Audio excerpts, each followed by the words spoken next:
All right. Hello, everyone. Welcome to PPAN's November webinar titled Under the Weather, Diseases Affecting Native and Domestic Bees and One Health Approaches. Thank you so much for joining us today. We've got veterinarian Dr. Nolan Bunting here. We're so excited. Thank you, Nolan. My name is Anna Gray Anderson, and I am the Community Engagement Coordinator for People and Pollinators Action Network, or PPAN for short. For those of you who aren't familiar with our webinar series, we try to host a monthly event. So be sure to sign up for our e-news and check out our events calendar to keep up to date with all of our upcoming events. For instance, we have several upcoming native seed swaps and the Colorado Pollinator Summit on November 18th. And we've really got a great presentation prepared for you today. But first, we just wanted to tell you a little bit about us. So we are People and Pollinators Action Network, or PPAN, the host of this webinar. We focus a lot on making Colorado a safe haven for all who live here, from people to pollinators. We do this through grassroots advocacy, education, and outreach, kind of like this webinar, for example. We also do a lot of policy work, community mobilization, and pollinator safe habitat creation. A good example of that would be the Protect Our Pollinators Habitat Fund, which is based on the sales of the pollinator license plate. And those funds go towards creating pollinator safe spaces while promoting community mobilization. So we're super grateful to have Dr. Nolan Bunting with us speaking today. Dr. Bunting is a veterinarian and bee enthusiast from Homer, Alaska. He has been working with pollinators in Colorado and Alaska for over 10 years, ranging from domesticated honeybees to native bees and butterflies. As a veterinarian, he cares deeply for One Health initiatives that focus on the support of the environment and human and animal health. In fact, Dr. Bunting actually pursued veterinary medicine to help bridge these fields together. He focuses on honeybee and comparative invertebrate medicine, preventative medicine for domesticated and exotic animals, wildlife forensics, and disaster response. So throughout this webinar, we're really excited to learn about the connections of bees, health, and disease. These ideas all touch not only on pollinator health and biodiversity, but also our own human health. So before we get started, just a quick reminder here, please stay muted. Leave your questions in the chat and we'll get to them at the end of the presentation, time permitting. We're also recording this presentation and we'll post it to our YouTube channel soon. We also encourage you to make a donation today so that PPAN can continue to host this free webinar series. And these donations will really help support our education, advocacy, and habitat creation efforts. A donation of any size really does make a difference, so thank you for your consideration. I can put a link in the chat to make it easy for people. And with that, I will hand it over to Dr. Bunting to give his presentation. Thanks again for being here, Nolan. Happy to be here. Well, that was a little bit more of an echo than I thought. Pleasure to meet everyone. So I'm Dr. Bunting. I am a honeybee veterinarian as well. I know that sounds like an interesting field, and I'm happy to kind of explain a little bit more about what I do specifically as a veterinarian that focuses on invertebrates and honeybees. One of my primary jobs is preventative medicine, as well as kind of identifying how diseases kind of move through an ecosystem and that nature. So one of the things I always like to talk about is the goal of this presentation is learn how to be healthy by being healthy, Next slide. So we kind of talked a little bit about myself. I'm from Homer, Alaska. That's in that upper left-hand corner. I do preventative medicine with Cheyenne Pet Clinic, and then I'm a veterinarian invertebrate specialist with the Honeybee Veterinary Consortium. I did my undergraduate at Colorado State University, and that's kind of where I really first got started with bees. Next slide.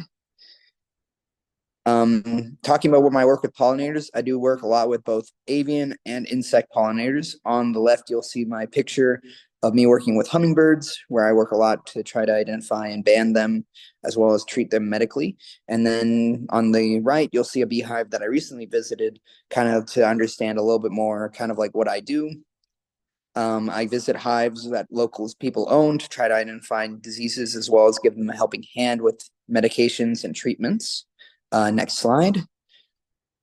So talking about that, my job in as a veterinarian for honeybees is a lot more about the diagnostics and treating. So, my goal is ultimately to diagnose how an animal, why certain hives are basically collapsing or not doing well. That includes like doing varroa mite testing, American foul brood testing, testing for European foul brood, and other viral diseases. Many of these diseases actually relate a lot to pollinators, and utilizing some of my tools in my toolbox, ranging from like the matchstick test you can see there as a test for American foul brood, as well as diagnostic testing like ELISA, as well as microscopes, I can identify what's been going on with bees and native pollinators. Yeah.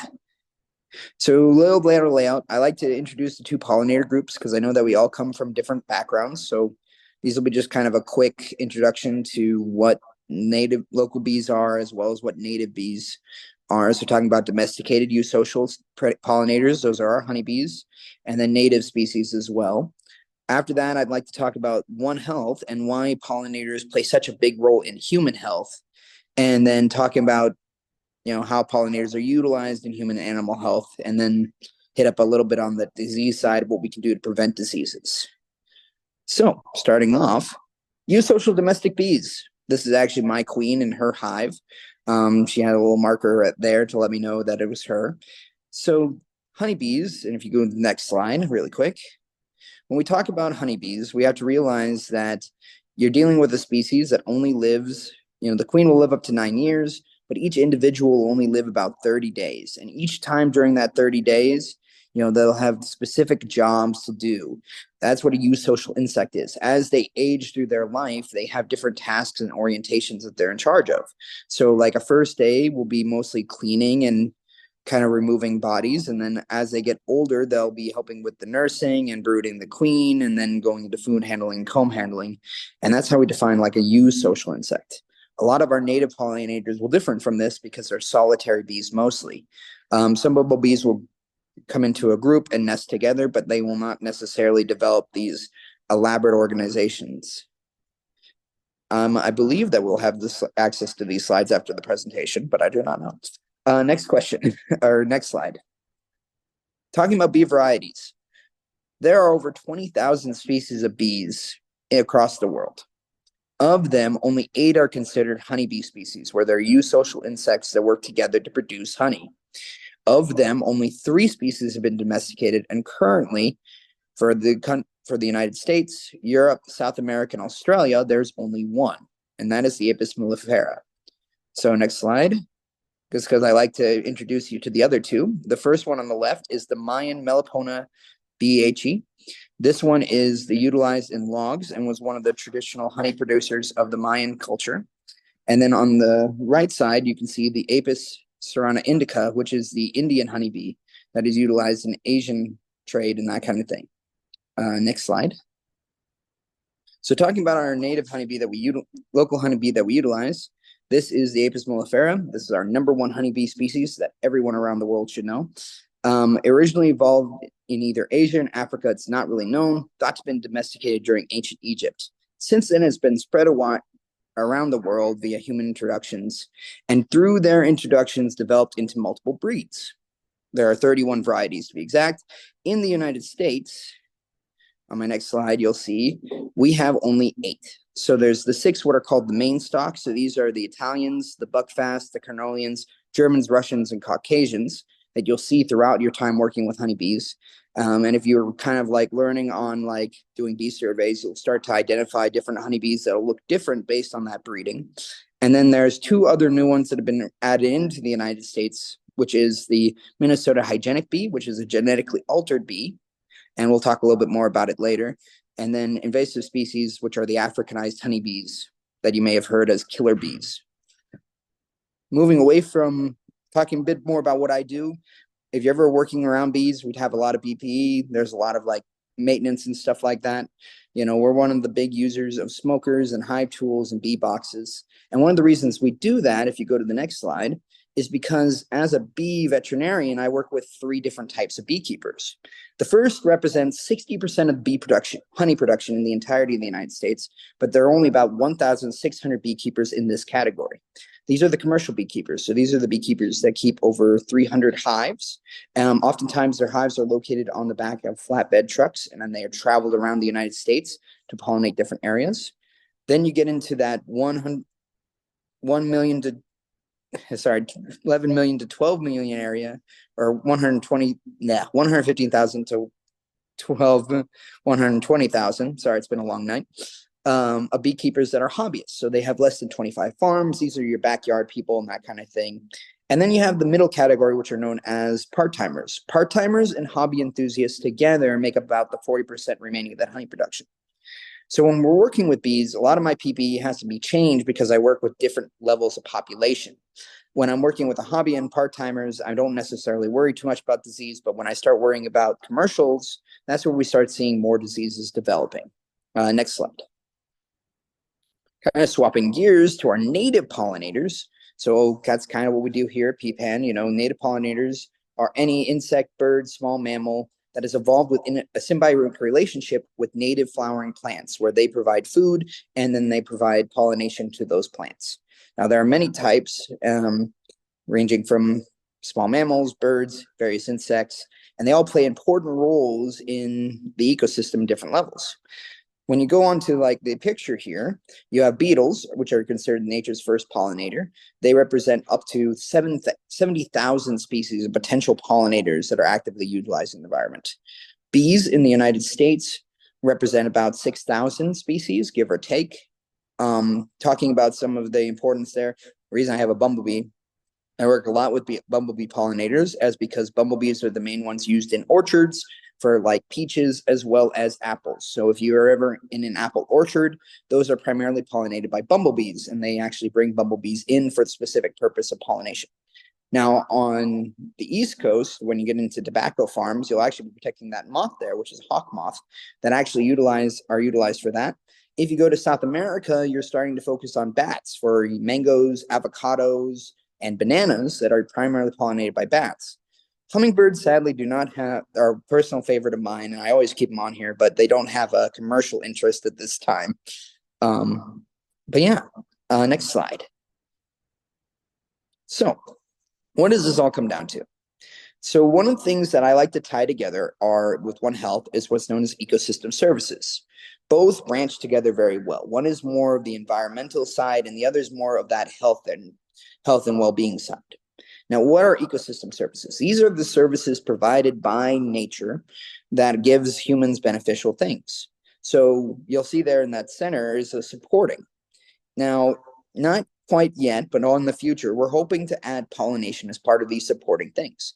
Currently, the water cycle is in there, as well as nitrogen fixation, phosphorus movement, but pollination affects the other three categories, and that's why that supporting one's in center. If you go to the next, just click next, it should start clearing them up, talking a bit about like the provisioning, the regulating, and the cultural services. Provisioning services are services given to us by pollinators. So pollinators are amazing at providing us some amazing things. And then regulating, that's help prevent things from happening. And then cultural services are what for us. So if we go to the next slide, we'll see how we kind of get into that. So about 70%, 5% of North American plants are pollinated by pollinators. Now that's quite an amazing statistic, especially when considered that it's 87% of plants worldwide. Now, within that category, talking about our provisioning, they provide support for those grazing communities through the propagation of plants, as well as they provide support for the providing of honey, as well as genetic resources for the evolution and protection of our own health. Talking about that genetic resource, we utilize a lot of genetics from these guys as kind of a way to create new medicines, such as the use of bee stings as in terms of anti-cancer treatments and things like that. Regulating purposes, these guys are actually very important for flood prevention and air quality. It may not sound like a weird connection there, but it's actually been shown that in areas that don't have pollinators, you actually increase the risk of flooding, as well as you increase the risk of having poor air quality because of the amazing powers of pollinators to produce plants that then promote that growth into that soil sample to control. Talking about their cultural importance, these are their aesthetic. When we're working around pollinators, we love them. We love seeing how they move. We like working to see how they're, we utilize them in our gardening. They're utilized in traditional beliefs and religious ceremonies and things like that. And that's an important cultural aspect of pollinators. And once you get past ecosystem services, then you get into this kind of category of like One Health, which is next slide. So One Health is a broad aspect. I know that we've probably heard about it, but it's the uniting of human health, animal health, and environmental. These are some of the fields that are oftentimes included in that, ranging from human medicine, nutrition, pharmacology, veterinary medicine, biomedical engineering, epidemiology, anthropology, soil health sciences, botany, conservation, hydrology, and microbiology.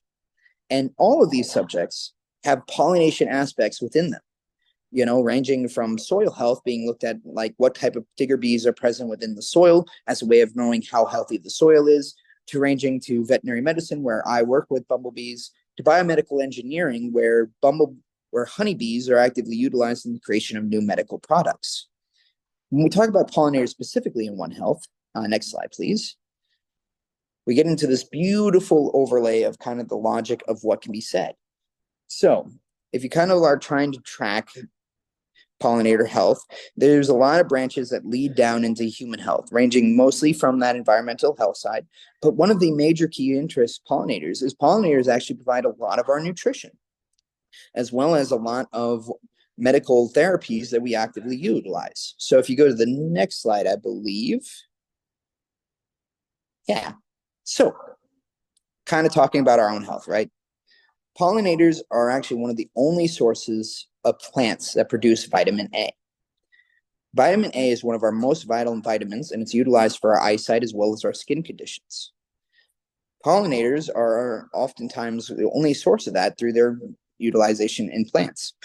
So, for example, tomatoes are only pollinated by bumblebees. Peppers are one of the few that are pollinated by mason bees. Mangoes are pollinated by bats, as well as carrots and spinach being pollinated by regular honeybees. It has also been proven that bees and pollinators provide essential nutrients. Through their process of bringing in pollen from different areas, they actually provide different levels of iron and different levels of materials into the fruits that eventually form from the plant. This can be seen a lot like with apples and that kind of thing. Additionally, there's direct medical products. So if you might have been around long enough to know about manuka honey, that's utilized in surgical procedures as well as medical treatment of wounds. This honey works amazing. I use it all the time in my own clinic to treat wounds. And it's only a small factor of how honeybees are being utilized. Honey is also being utilized as allergy treatments. It's being utilized, the stingers and venomization from honeybees is being utilized in cancer treatments now as a cancer drug, working towards carcinomas, as well as you can actually see the use of bumblebees is actually being utilized as a thought process and development of new syringe needles and things like that based on their proboscis. Different ways that we've kind of been utilizing and seeing these animals play a role. Now, these, in combination between nutrition and provisioning of these new medical resources and the ways that they help the environment, pollinators play a major role in our health. They play a role that we don't oftentimes see, and it's one that I oftentimes think that we don't often look at. Next slide. So, getting into the nitty-gritty. Talking about the health concerns, these are the things that we have concerns with bees that honestly PPAN and many other organizations are working to help with. The first problem is that there are low amounts of research into bee health. Ultimately, a lot of the research came out in the early 2000s when colony collapse disorder came about, but has not been followed up since. And we only really know about bumblebees and honeybees due to their production importance. We don't know much about the other native pollinators that we see. From that, we have concerns about from these research projects, we found that there are concerns about these increased populations. When we actively bring bumblebees from different areas into different orchards, we affect the native bees present there because the harvested bumblebees are more likely to be carrying disease. And that's true for my big commercial ones. My big commercial beekeepers have to be very cautious when they're approaching areas where native pollinators are present, as their bees actively carry more diseases just because there's a larger quantity of them in a smaller space.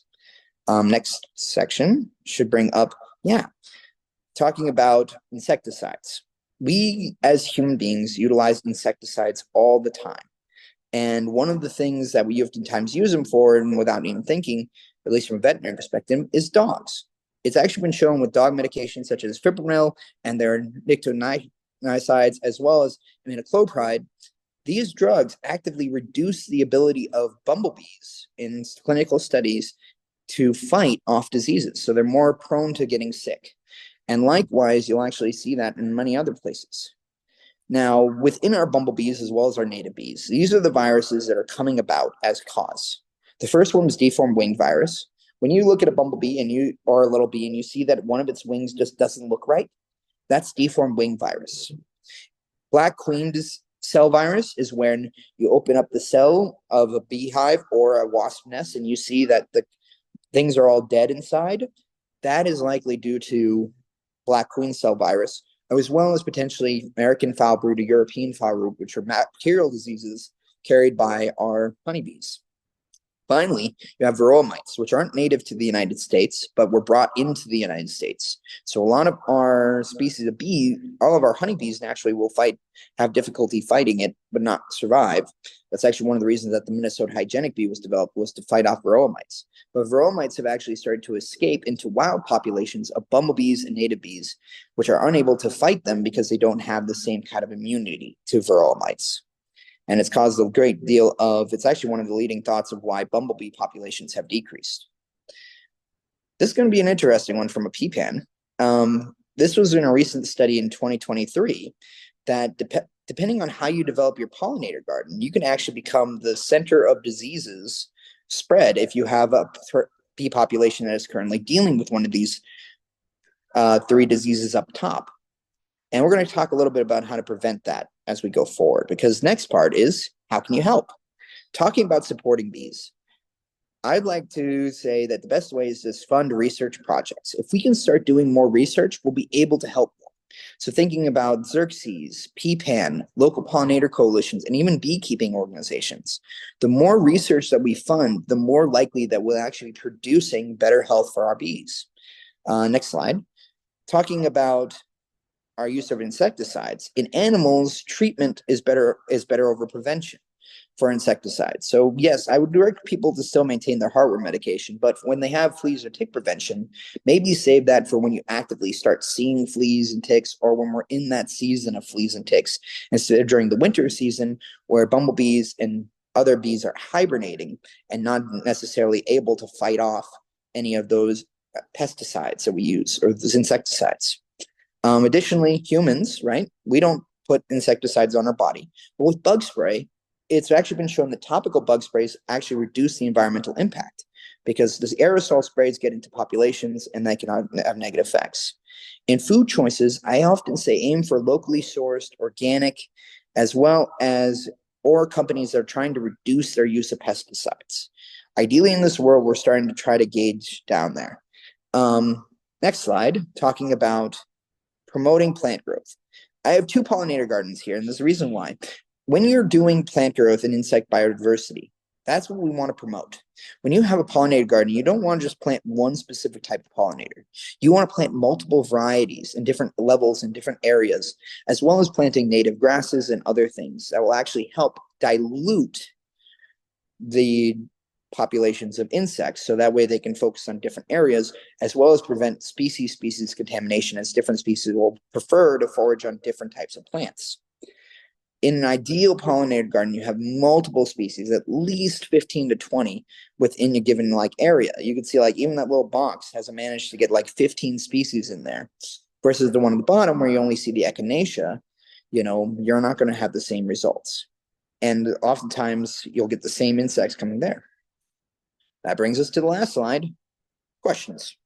I saw that there were a lot of questions being thrown into the chat as I was talking, so I'm hoping to answer as much as I can. Yeah. Awesome. Thank you so much, Nolan. That was so informative, and you're such an engaging presenter. Yeah, we will start getting into these questions. Um, and I know you mentioned, would you be able to share these slides? I already have them, but would I be able to share them with people in the follow-up? Completely. I love people sharing my slides. Okay, great. Thank you so much. All right, so let's get into some questions here. What natural pest deterrents do you recommend for a backyard beehive? This person has lost their hive a few years ago to disease and predators, such as wasps and yellow jackets. I'm a big fan of the use of vinegar, actually. I've actually found that vinegar helps reduce. A lot of the bees will tolerate it on the outside of their hive. They will not tolerate it inside their hive. But you can actively use it as kind of like a surrounding barrier for them. The other part that's oftentimes I think overlooked is that in areas where you're having wasp populations kind of overrun your bee populations. Oftentimes in those situations, your bees might be facing some health concern that you're unaware of or you haven't seen. So, for example, varroa mites are very good at affecting bees, but they don't necessarily affect wasps and hornets. So, wasps and hornets tend to come into hives that are weaker and unable to defend themselves due to that reason. And depending on what coast you're at, or if you're in Colorado, that's my number one thing. In Colorado, our number one problem has been yellow jackets. And oftentimes with yellow jackets, even putting up like wasp traps, like you see like at the stores, can actually help just collect the yellow jackets without necessarily collecting the bumblebees, because the yellow jackets focus on that specific smell, and bumblebees don't really have a real pull for it. Great, thank you. Our next question is, yeah, someone was just wondering if you could restate the correlation of dogs, bees, and humans, and how they interact. So this is actually a very fascinating subject. It's actually one of the things I'm working on as One Health person. So human health, dog health, and insect health are all very well connected, and they're oftentimes connected through how we treat our dogs. So dog medications for flea and tick preventatives are actually some of the major causes of weakening bumblebee health and weakening bee health, because the pesticides we oftentimes utilize for fleas and ticks and other insects that we oftentimes experience in our dogs actually have a stronger impact on the health of bumblebees as well as other insects. So dogs, when they're actively being utilized to kind of out in the environment, when you put like that insect repellent or things like that on them, or those specific pesticides designed to kill fleas and ticks, as a dog moves to the underbrush or in areas where there's leaves or hibernating insects, they're more likely to deposit that little bit of chemical into the environment. Now, a little bit isn't bad, but at the same time, it builds up over multiple dogs over multiple years. These chemical compounds don't break down that easily. They come out of the skin of the dog, but then because they come out of the skin, it means that as the dog moves around, they're more likely to be spreading it around through the woods. Humans, likewise, we don't do that to ourselves. We don't give ourselves tick preventative, but the use of bug spray, we oftentimes spray ourselves with a spray can. And that aerosolization around can affect native bees within the given area where the can is sprayed. That's why like topical bug sprays are better, because you're more likely to just keep it on your skin. I often recommend that if you are going to go out on a boat or out in a water source, be considerate about what kind of insecticides, what kind of bug spray you use, because oil-based bug sprays sit on the surface of the water, and that's where all the insects are actively trying to eat. Versus like when you're trying to deal with prevention, it's better to have, again, that topical that's going to stay on your skin and not necessarily go into the water. Hopefully that makes sense and I clarified. Yeah, that was great. Thank you. Someone was also wondering if you could just give a little background. They said they were under guidance that bees do not hibernate and that they're only sedentary. This is a very interesting question. So it depends on the bee species. Honeybees, so the domesticated honeybees, do not hibernate. They actually are constantly awake through the entire winter. It's actually one of the important things about honeybees is making sure they have proper nutrition through the winter. When we talk about native bees, There's actually a big debate on this because certain native bees, such as digger bees or mason bees, actually hibernate. So they actually go into a state of dormancy. Bumblebees, however, are actually not in that state of dormancy. They actually stay awake and are able to wake up. They're actually the first pollinator that wakes up after winter. So they'll actually wake up around February. As soon as the weather is greater than 55 degrees, you will start being able to see bumblebees actively moving around as long as there's not a big snowpack on top of their little burrows. Um, Hopefully that makes sense for clarification. Yeah, that was awesome. I love your enthusiasm too, I have to say. Our next question is what plants and flowers attract bumblebees? This So, person says they understand they're ground dwellers, and then how can they prepare the soil so that they can build their homes, and grow a healthy brood in their garden? yes. So with bumblebees, one of the key things that I recommend is one, identifying the type of soil. There are two types of bumblebees we have in the United States in terms of like their nesting behavior. One is a very like clay-based bumblebee, so it likes high organic material, compost, leaf foliage, things like that. So if you mix that into your areas, you're more likely to have them. Other bees are more sand and silt-based, so they like more of a dry climate with barren soil. Either way, both species love native grasses. If you want to have a good bumblebee population, one of the key things to do is plant native grasses because native grasses will actually attract bumblebees because either bumblebees will nest in the grass, so deep down near the roots, or some bumblebees will actually take the grass and go right where the center of the grass is and nest in there during the winter and then lay their eggs underneath that grass stalk. Cool, thank you. We have another question here. If you have any references on data for Varroa transferring to native bee populations? I do. I did not include that in the slide. I can probably email it out. A lot of the studies that came out have come out mostly in Europe, where they actually have seen European issues with it. In the United States, our issues are still present, but it's one of the ones where we haven't researched it as much as, say, Europe or even Asia. China has a great study, as well as there was a great study down in South America with the introduction of new bumblebee species that are utilized for orchards that are commercial bumblebees. Again, I have whole opinions on commercial bumblebees, but bear in mind, when they were introduced, they actually saw those diseases and started seeing collapses of the native bumblebee populations. But that's just, again, I'm happy to give those resources out. I just need to, I'll probably email them out to Anna and we'll kind of coordinate some of those. Yeah, Yeah. I can send those out in our follow-up to everyone. Thanks for gathering those. Another question is someone's wondering how a bee would come into contact with fipronil in the environment. Oh, fipronil. So fipronil is actually what's commonly utilized in dog medications. So bees actually come in contact a lot with it when it comes actually in the form of NexGard or Bravecto. Use fipronil as the primary source of medication for dogs for flea and tick prevention. It has a lot of great benefits for dogs. It lasts up to 3 months in our dog system. And what it does is the dog, again, it eats the pill. The pill gets processed. It then goes from the bloodstream into that skin layer. The skin layer then pushes that out to the keratinocytes, where eventually it will stay in that kind of skin layer protection. When it's in that skin layer, eventually that skin does slough off. And naturally, we do that too. That's what dandruff is. And when that happens, then it ends up in the actual environment. Yeah. Hopefully Interesting. that makes Thank sense. you. Yeah, it does. Thank you. Our next question here is someone's curious about the lab and field techniques you use. They saw that you used Elisa on the first slide. What kind of antigens are you detecting? And are there any other interesting research techniques that you use? Yeah. So one of the things, so yes, I use ELISA quite a lot. Specific for antigens, we have two specific tests. The first test is what's known for American foul brood.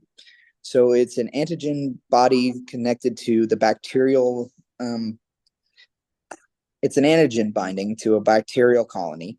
And basically, just like a field ELISA, we take a dipstick, we run it through a certain solution, and then we put it into like a snap test. Once it's in the snap test, then we get a positive or negative. Now, depending on the state, in Colorado, we're not luckily not one of these states, but depending on the state, if I get American foul brood, technically I'm supposed to burn the hive.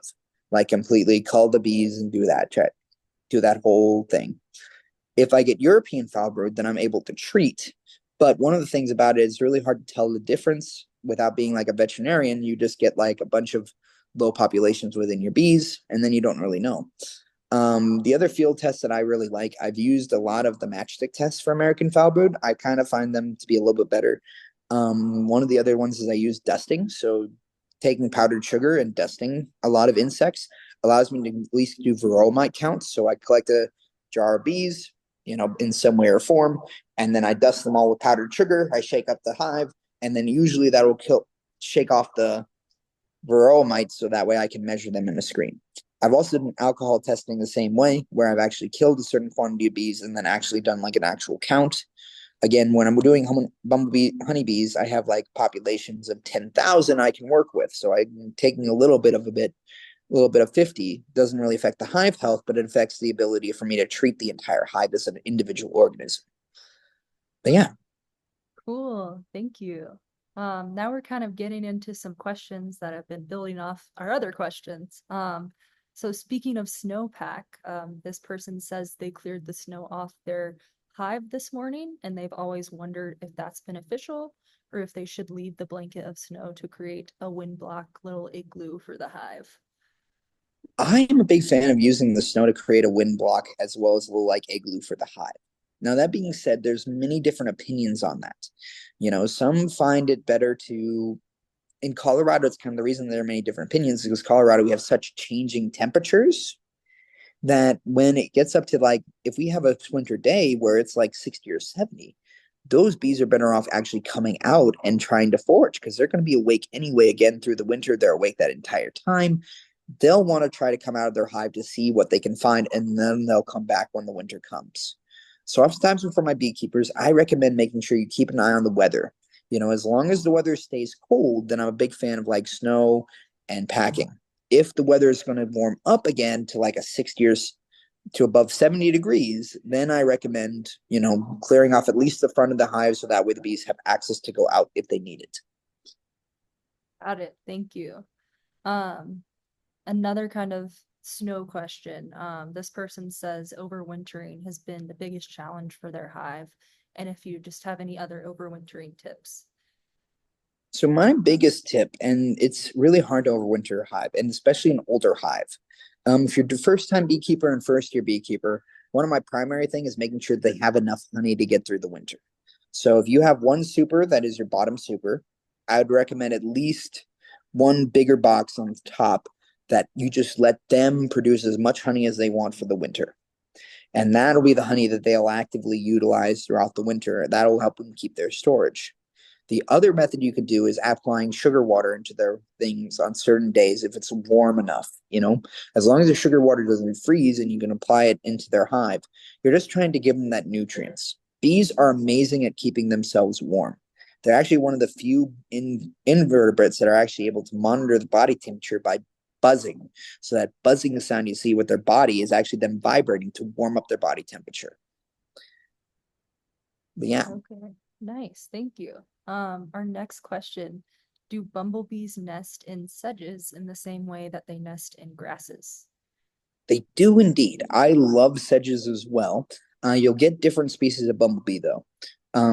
So depending on the species, they'll either prefer sedge or they'll prefer grass. And in many ways, it's kind of hard to tell and see if that species is in your area.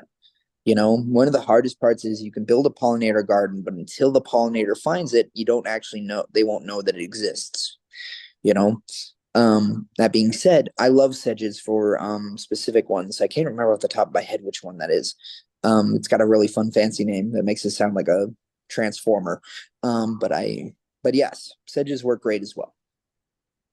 Nice. This question I think is either about bug spray or tick treatments, but someone's wondering if does it still come out of the skin if given internally, and does it get into Yeah, the environment via animal waste too? it does get into both. So it comes out through animal waste as well as externally through the skin. So it's both ways that it can come out into the environment. That's why, again, my biggest recommendation for dogs is either A, treating during the peak season. So, right, so you're not on flea and tick prevention all year. You instead focus on doing it like in summer, or if you're actively planning on going camping, try to work with kind of your own schedules of when you think you'll be more likely to be exposed to those insects as like ticks and fleas, you know. But yeah, Okay, nice. We have another question that just came in here. How is the bee venom therapy culture coming along in our local or Western cultures? Do we know of any local BVT practitioners? I do not know any. Sorry, repeat that question one more time. Sounds like a human. Go ahead. Yeah. How is the bee venom therapy culture coming along in our local or Western cultures? Do you know of any local practitioners with the bee venom therapy? I do not know of any local practitioners in bee venom therapy. Now, that being said, there are specific research projects that I know of through my friends in biomedical engineering that are working with bee venom to develop bee medical treatments. Sadly, due to interest for them, I'm not allowed to say which organizations or which companies they're working with, but there are companies that are trying to work on that, creating that bee venom therapy. But I Nice. do not know of anyone off the top of my head. I know that there's some Chinese medicine therapies being done. I don't know of anybody in Colorado doing them. Okay. And what is bee venom therapy exactly? So bee venom therapy, there's actually been a lot of like more like holistic slash traditional medicine beliefs in bee venom therapy that actually have showed bee venom to make a significant difference in our inflammatory process as well, being something that could be utilized for medicine. Um, it's one of those ones where they utilize a certain quantity of bee venom and some people do like actual injection with true bees present, depending on who you are and who your therapist is and things like that. But the idea is that you can modulate your immune system through bee venom that can actually boost your ability to fight off certain things. And it's actually been proven, at least on preliminary trials, that bee venom can help reduce cancer. It can help improve like anti-inflammatory. And in some cases, even with the treatment of people that are allergic to bees, small doses of bee venom over time can actually reduce their significant allergies to bees. Wow, cool. I Yeah. did not No, know no. that. Awesome. I think, let's see, another question just came in. Um, okay, going back to the flea and tick medication for dogs, which medications can be used that would not affect bees? It's sadly one of those things that we don't actually know. Because again, talking about that research, we haven't done a lot of research into the overall effects of these insecticides in dogs and their effect on bees. We know that fipronil and some of the niacinamides we don't like to use. So at least from like a veterinary perspective, I think frontline is kind of our leading thought. Um, Potentially even like an ivermectin solution, though that being said, certain dog breeds can't be on ivermectin, so you'll have to consult your real veterinarian to chat with them. I don't like the use of flea collars or tick collars just because I think the collars are again more likely to one, they're not as efficient, and secondly, again, they're not going to do the same kind of benefit talking about the environment. So hopefully that helps. I know that's kind of a roundabout question, but we just honestly haven't done the research yet to know which ones are best for environment. Okay, nice. We're also wondering what you think about bee guardianship and if that's sustainable or not. E-guardianship. I don't actually know that off the top of my head. Okay, I am also not aware what that is. If anyone Yeah, I'd wants have to to put in the do. chat if they know what bee guardianship is.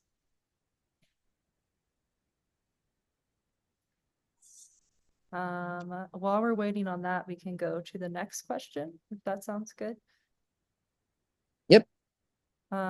So someone's asking, do ground nesting bees keep the same nest or do they create a new one each season? They're asking because they're always concerned about harming a bee nest, and it's tough to know when the best time to do minimal tilling in the garden is. Yes. Coming from bees, most bees will actually produce a new nest every year. at least in the solitary bee varieties. You can get a couple bumblebee species that prefer to nest over and over again.